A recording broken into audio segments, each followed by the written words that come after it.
I'm Lance with the Outdoor Source, and we're going to go over the Mathews LowPro Quiver here.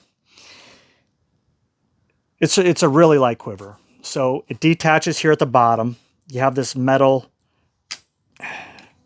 and then it just tilts back. Now it's a pretty light quiver overall, and to put it back on, you're going to slide it in here, and it's going to go down. The only thing that I can complain about, and that's what this channel is for, is to kind of pick these things apart and find their weaknesses and their strengths, is usually when you're about to get out of your stand at the end of the day or out of your blind, you're going to put your quiver back on your bow. I like to take my quiver off. Some people don't. When you go to put this on here, it's so hard, and it's getting easier as it breaks in maybe.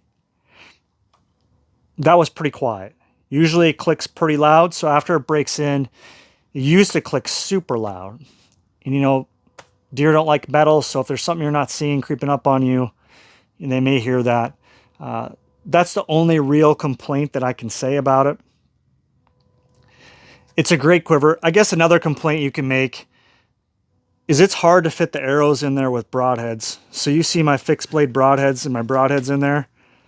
I have one expandable and two fixed blades. Like, to put the other ones in there, I don't think that I could comfortably carry, you know, more than 4 arrows in here without the blades hitting and all that stuff. And I think the broadheads are the most important part of your setup because they're what has to do all the damage. So I want them as sharp as possible. And these 4 blades I have in here, so there's a little plastic cup in the top that goes in here with a foam, and it's really tight in there. So if you have a big fixed blade, like I shoot a 4-blade fixed, it's hard for them not to ram in there, especially when you're trying to get it in there. You know, at last light and dark, you're trying to get that in there quiet and get out of the woods. So otherwise, I wish this was just a touch wider, had a little bit more foam in there. And other than that, man, it's a pretty solid quiver. I do really enjoy the lightness of it. So it's a good quiver overall. Mine has some blood on it. It's got a few kills in it.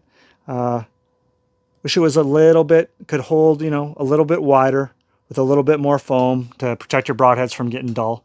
But otherwise, besides that, it's a pretty good quiver. Now, the other deal is it's $300. It's like $250 or $289, but it's expensive.